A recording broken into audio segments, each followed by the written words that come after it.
My name is Dahlia Reyes and I'm 33 years old. On the Friday before Memorial Day, I sat in my kitchen in Council Bend, Oklahoma, calling my mother for the third time that week. And on the third call she finally picked up just long enough to say 4 words.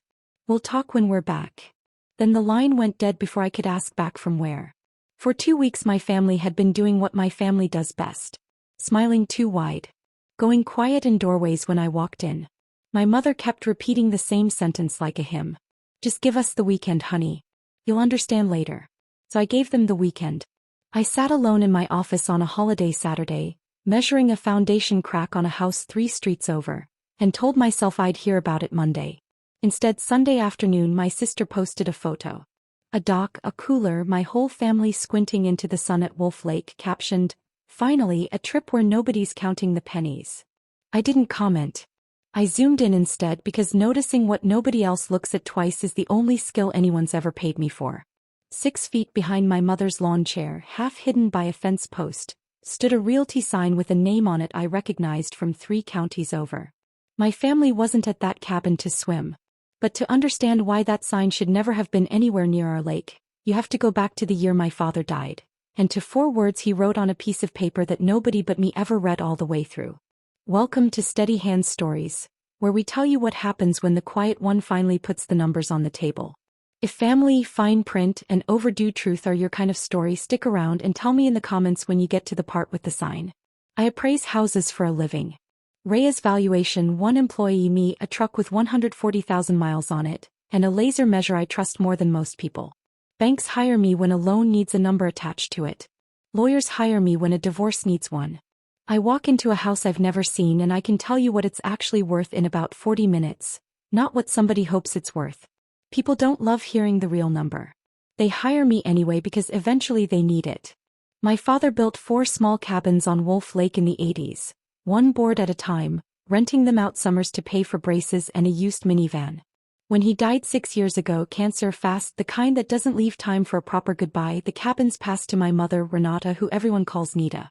Nita is 62, runs the church rummage sale like a small nation, and has never in her life let a silence sit uncorrected. My sister Marisol is 36, married to a good-natured, easily led man named Todd, mother to a 10-year-old named Lucy, who is the only one who ever asks how my week actually went. My brother Cole is 28, sells farm equipment, and has been 11 months from opening his own dealership since he was 23.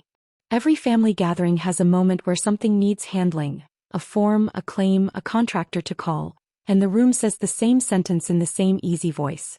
"Dahlia will look at it. Nobody asks if I want to." Last winter, for the first time, I said no.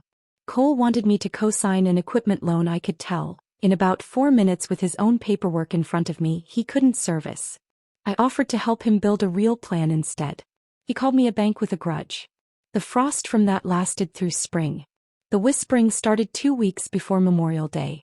My mother called while I was writing up a report and said, "Don't make plans for the holidays, sweetheart. Just trust me." I asked twice plainly whether the family was doing the cabins for the weekend, because if so I needed to move 2 appraisals. Both times she told me to stay flexible and let her handle the details. I did what a careful person does. I rescheduled a closing walkthrough. I checked the family group chat for logistics. Nothing. Quiet as a locked office. Here's the part that still stings. 2 years ago I offered to formalize the cabins, a real ledger, real percentages, since Dad's will had left them to Mom and me jointly 70-30, though nobody but our family attorney and I had ever said that number out loud. I brought a 1-page proposal to Sunday dinner. My mother cried like I'd read her mail in front of guests. Marisol said I was turning grief into a spreadsheet. I folded the page back into my purse and kept quietly covering the property taxes myself, the way I had for 6 years, because I thought that was kindness. The Friday before the holiday, Mom asked me to bring my truck by to help load a cooler, then told me almost offhand that the family had decided on a smaller trip this year. Just the 5 of them and the grandkids. Bonding time. I offered to come up Sunday for the day. She said the cabins needed quiet this year, whatever that meant, and kissed my cheek at the door in a way she hadn't done since my father's funeral. I want to be honest about what came next because it matters later. I did not spend that weekend plotting anything. I graded shingles on a foreclosure in 90-degree heat and told myself I was fine. I was not fine. I was the appraiser who couldn't read her own family's numbers, and I wouldn't understand that until Sunday afternoon, staring at a fence post in a photograph. Once I saw the sign, I did what I do with any property I can't walk yet. I pulled what I could remotely. County GIS records take about 6 minutes if you know which portal isn't broken that week. Parcel 14 Wolf North came up under Reyes, Renata and Reyes, Dahlia, joint tenants, filed the October after my father's funeral. That part one already knew. What I didn't know was the second document sitting under it, filed 3 weeks earlier by my mother alone. A listing agreement. Exclusive right to sell, all 4 cabins, Wolf Lake frontage, agent of record. Priya Anand, the same name stenciled on that sign. She'd filed it before Dad's own estate had even fully closed. I sat at my kitchen table with my laptop open and read the listing price twice. $415,000. My name nowhere on the paperwork, though it sat on the parcel like it always had. If you've ever caught your own name missing from something you built, tell me where you're watching this from tonight. I read every comment. And stick with me, because what I found in my grandmother's kitchen the next morning is the part my family still doesn't know I have. My grandmother, Opal, is 84 and taught high school accounting for 3 decades before anyone in this family learned to lie to her convincingly. She poured coffee before I'd finished knocking. "You found the sign," she said, not a question. She'd known for a month. Nita had asked her gently to keep quiet because I'd make it complicated. Opal hadn't liked the request. She'd simply waited for me to arrive at it myself, the way she used to wait for a slow student to catch the error on the board. "Your father did one careful thing before he died," she told me, hands wrapped around her mug. 8 years back, before the diagnosis, a bank had wanted to foreclose on the cabins during a bad stretch, back rent unpaid by a tenant who skipped town. My father had refinanced and in doing so, added my name to the deed as joint tenant with right of survivorship. Not because he expected to die soon, but because, in his words quoted back to me now by my grandmother like scripture, the one who keeps the roof up should hold a key to it. I'd signed the paperwork at 26, distracted, embarrassed by the fuss, assuming it was some distant formality. That joint tenancy meant one plain thing. My mother could not sell those cabins without me. Not legally. Not at all. Opal told me the rest of it too, because she believes context is owed even to people who don't deserve mercy. My mother had married young, buried a husband, and spent the last 6 years quietly terrified that the cabins, the only asset she fully understood, were bleeding money faster than her fixed income could cover. She'd never once asked me for help with the books. She'd simply watched me pay the taxes and the insurance every year without comment and decided, I think, that meant I didn't need to be consulted about the rest. Understanding that didn't soften what she'd done. It just made the shape of it heavier. That night I did the thing that felt smaller than it was. I sent one email to Priya Anand's office. 3 lines. "I am a joint tenant of record on parcel 14 Wolf North. No listing agreement is valid without my signature. Please confirm receipt before any showing proceeds." I copied our family attorney.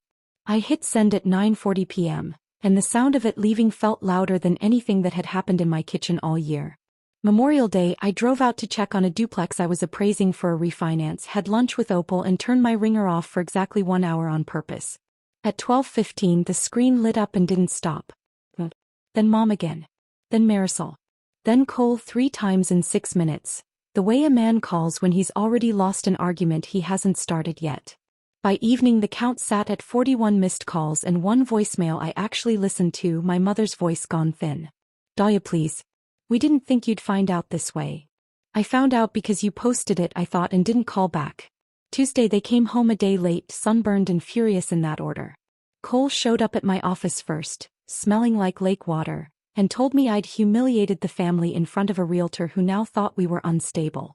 I told him the paperwork had been filed without me, not the other way around. He said family assets were family assets. I asked which family member had paid the property taxes for 6 straight years. And he didn't have an answer, just the door, which he closed harder than it needed. Marisol came that evening, honest for once with nobody else in the room. Mom had told them all the same story, that I'd been offered a share of any sale months ago and turned it down out of spite, that the trip was meant to spare my feelings, not exclude me. 2 versions, pointed away from each other, and one woman standing between them making sure neither side ever compared notes. Wednesday I sent one text to the family chat. Thursday 7 p.m. Mom's kitchen. I'll bring the paperwork.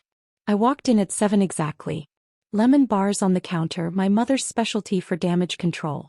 I set 2 folders on her table, one for her, one for the room, and read the record the way I read any property nobody wants appraised honestly. 6 years of tax receipts, my name on every one. The insurance renewal, auto-paid from my business account. The dock repair after the ice storm, $1,100. Invoice signed by me at 6 in the morning. Total just over $19,000 quietly carried, never once mentioned. I do the math out loud, I told her, echoing nothing she'd ever said to my face, only what I finally understood she'd always believed about me. The room went very still. My mother didn't argue. She said the truest thing I've ever heard her say. I couldn't tell you I was scared of losing them. It was easier to just handle it and hope you never asked. Cole muttered that a signature wasn't the same as love. Marisol, for the first time in years, didn't back him. I told them the cabins were not for sale. Not to fund a dealership deposit. Not to spare anyone an uncomfortable Thanksgiving. My father had put 2 names on that deed and both were staying. What changed was this. From now on, every dollar the cabins earned or cost would run through a written agreement, shares on paper, mine included, drafted once for free, the last free thing I'd do. Cole left before dessert, calling me the reason the family was finished. My mother didn't chase him. She sat with her hands folded and let the silence be the answer she'd owed me for years. The weeks after weren't clean. Cole stopped calling. A cousin reported he'd told people I'd stolen the family's inheritance out from under a grieving mother. Marisol texted on holidays, polite as a card, and once sent Lucy's spelling bee photo with no caption, which from her counts as an apology. In October, my mother walked into my office holding a folder of unopened bank statements and asked me to teach her how to read them. We started with the property tax bill. She cried once quietly over the refinance papers, and I handed her a highlighter instead of a tissue, because that felt like the more useful comfort. This Memorial Day 1 year later, I woke up at the cabin with the sun already flat gold on the water. Opal sat on the porch with her coffee, supervising nothing in particular. Lucy learned to cannonball off the dock my father built, badly and beautifully. My mother arrived at noon with potato salad and no commentary, and sat in a folding chair like a guest, because that's what she'd finally learned to be. There's a signed agreement in a kitchen drawer now for names on it, nobody whispering behind a fence post anymore. Being useful to your family is not the same as being included in it.